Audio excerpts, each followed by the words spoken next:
여러분 혹시 기술이 뭐라고 생각하세요? 최첨단 기계, 컴퓨터 프로그램? 아닙니다. 진짜 기술은 사람의 손끝에 스며든 30년의 세월이에요. 오늘 여러분께 들려드릴 이야기는 일본이 버렸다고 생각한 기술을 한국이 어떻게 되살렸는지에 대한 감동적인 실화입니다. 66세 노 기술자가 눈물을 흘린 진짜 이유는 무엇일까요? 자존심인가요? 아니면 희망인가요? 끝까지 보시면 여러분도 분명 가슴이 뭉클해지실 거예요. 작지만 강한 나라 대한민국. 당신의 구독은 우리의 진짜 이야기를 세상에 알리는 힘이 됩니다. 시작 전 구독, 좋아요, 알림 설정 부탁드려요. 2023년 봄, 일본 시코쿠 마쓰야마시에 충격적인 소식이 전해졌습니다. 다이덴 전자부품 공장이 생산 라인을 완전히 폐쇄한다는 발표였어요. 이 공장은 도시바 계열사로 30년 동안 단 한 번도 사고를 낸 적이 없는 모범 사업장이었습니다. 현장 반장 나카무라 씨는 그날을 잊을 수 없다고 하더라고요. 30년 동안 한 번도 사고 낸 적 없는 라인이었는데 그의 눈에서 눈물이 흘러내렸습니다. 단순히 직장을 잃는 슬픔이 아니었어요. 자신이 평생 갈고 닦은 기술이 그 누구도 필요로 하지 않는다는 절망감이었죠. 회사 측은 자동화 설비로 충분하다며 사람의 손이 필요한 시대는 끝났다고 발표했습니다. 하지만 정말 그럴까요? 기계가 모든 걸 해결할 수 있을까요? 이때만 해도 아무도 몰랐습니다. 이 작은 도시의 기술이 머나먼 한국에서 다시 빛을 보게 될 거라는 사실을요. 그로부터 한 달 후 은퇴한 전직 설계부장 이치노세 하루오 씨에게 한 통의 전화가 걸려왔습니다. 대학 동문 후배였어요. 선배, 이제 우리 기술은 정말 필요 없대요. 젊은 애들은 다 컴퓨터만 믿고. 이치노세 씨는 66세, 40년간 철강 프레스 설비 설계 분야에서 일한 베테랑이었습니다. 그는 한숨을 내쉬며 말했어요. 자동화 설비만 믿다가 기술자가 사라진 거야. 기계는 고장나면 그만이지만 사람의 손기술은 그렇지 않거든. 우리가 50대, 60대가 되면서 느끼는 거 있잖아요. 젊은 사람들이 우리 경험을 구식이라고 여길 때의 그 서운한 말이에요. 이치노세 씨도 마찬가지였습니다.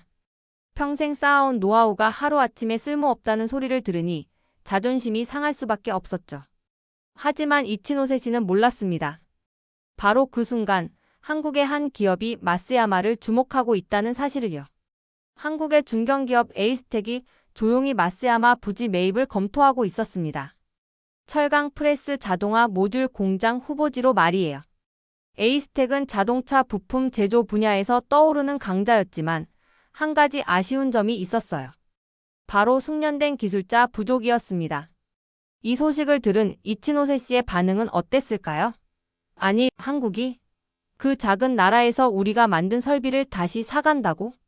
그는 혼란스러웠어요. 자존심이 상하기도 했고요. 하지만 에이스텍의 접근 방식은 달랐습니다.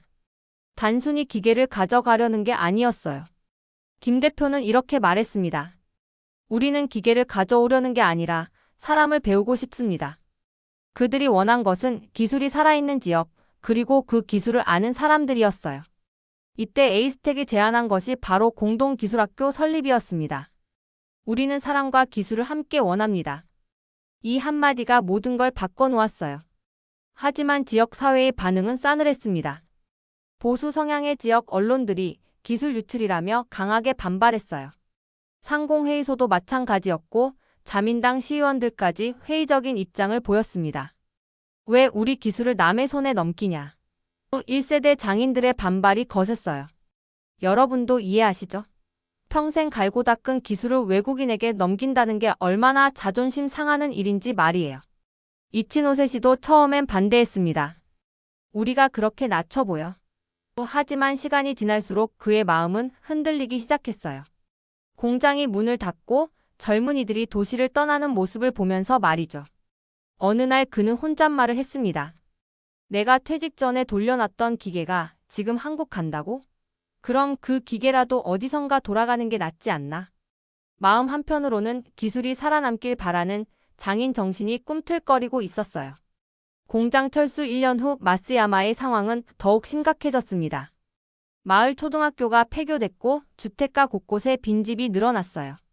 가장 충격적인 것은 시니어 자살률이 급격히 증가한 것이었습니다. 일할 곳을 잃은 중년, 노년층들이 절망에 빠진 거예요. 이치노세시는 더 이상 가만히 있을 수 없었습니다. 지역 도서관에서 공개 강연을 시작했어요. 정년은 끝났지만 인생은 끝나지 않았다는 제목으로 말이죠. 그의 강연 내용은 이랬습니다. 기술이 아니라 전통과 신뢰를 버린 게 문제였어요. 우리는 기계만 믿고 사람을 버렸어요. 하지만 진짜 기술은 사람의 손끝에 있다고요. 청중들 중에는 눈물을 흘리는 사람들이 많았어요. 자신들의 이야기였거든요. 평생 일해온 자리에서 쫓겨나고 쓸모없다는 소리를 들으며 살아가는 현실 말이에요. 바로 이때였습니다. 지역 사회가 각성하기 시작한 것은요. 이치노세시는 용기를 냈습니다. 직접 서울로 가서 에이스텍 이사회에 발표하기로 한 거예요. 66세 노인이 혼자 한국까지 와서 한 말이 뭐였을까요? 우리가 겸손히 배우겠습니다. 대신 함께 키워주십시오. 그의 목소리는 떨렸지만 단호했어요. 기술은 혼자 가져가는 게 아니라 함께 나누는 것입니다. 이때 에이스텍 김 대표가 한 말이 모든 걸 바꿔놓았어요. 기술은 이전이 아니라 교류입니다. 그는 이치노세시의 손을 잡으며 말했습니다. 우리가 원한 것도 바로 이런 정신이었어요. 회의실은 숙연해졌어요. 나이든 일본인 기술자가 자존심을 내려놓고 협력을 요청하는 모습에서 모든 사람들이 진정한 장인 정신을 봤거든요. 기술을 독점하려는 게 아니라 전수하려는 마음 말이에요. 그날 밤 이치노세시는 호텔에서 아내에게 전화했습니다. 여보, 우리 기술이 살 것 같아. 2024년 봄 드디어 마쓰야마 기술공고와 에이스텍 공동운영센터가 문을 열었습니다. 전직 기술자들이 강사로 복귀했어요. 이치노세시도 그중 한 명이었고요. 첫 수업 날 한국에서 온 젊은 엔지니어들이 그에게 깊게 인사했습니다. 선생님, 잘 부탁드립니다. 이치노세시는 그 순간을 평생 잊지 못할 거라고 했어요. 기계는 정확하지만 융통성이 없어요. 하지만 사람의 손은 상황에 맞춰 조절할 수 있죠. 그의 설명을 들으며 한국 기술자들이 고개를 끄덕였어요. 아, 이런 게 장인 정신이구나 하면서 말이에요. 놀라운 일이 일어났습니다. 2년 후 이 프로그램을 통해 재교육받은 일본 기술자들의 재취업률이 87%를 기록한 거예요. 단순히 일자리를 얻은 게 아니라 자신의 기술에 대한 자부심을 되찾은 거였어요. 이치노세시는 이렇게 말했습니다. 이제야 자식한테 말해줄 수 있겠어. 아빠가 했던 일이 뭐였는지. 3년이 지난 지금 마쓰야마는 완전히 달라졌습니다. 한국과 일본의 기술자들이 함께 일하는 모습을 보며 지역 주민들도 생각이 바뀌었어요. 한국이 기술을 훔친 게 아니야. 정성을 배운 거지라고 말하는 사람들이 늘어났거든요. 가장 감동적인 장면은 이치노세시가 손자에게 낡은 스패너를 전해주는 모습이었어요. 이걸로 할아버지가 40년을 일했단다. 이제 너도 기술을 배워보렴. 기술은 계승되어야 하는 거야. 그 손자는 물었어요. 할아버지, 한국 사람들이 나쁜 사람이에요? 이치노세시는 웃으며 대답했습니다. 아니야, 우리보다 더 기술을 소중히 여기는 사람들이야.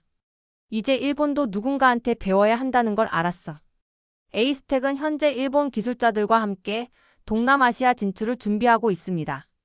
단순히 공장을 짓는 게 아니라 기술 교육센터를 함께 만들겠다는 계획이에요. 마쓰야마 모델을 전 세계로 확산시키는 거죠. 기술은 기계가 아닙니다. 사람의 손, 땀, 기억이에요. 잊힌 기술은 사라지지만 존중받은 기술은 살아납니다. 작은 도시 마쓰야마는 한때 몰락했지만 한국의 기술자들은 기계가 아닌 사람을 데려왔어요. 그리고 그 손에서 다시 불빛이 켜졌습니다. 진정한 강국은 남의 것을 빼앗는 나라가 아니라 함께 키워가는 나라라는 걸 보여준 감동적인 이야기였어요. 작지만 강한 나라 대한민국. 당신의 구독은 우리의 진짜 이야기를 세상에 알리는 힘이 됩니다. 다음 감동 실화도 궁금하시다면 구독, 좋아요, 알림 설정 잊지 마세요.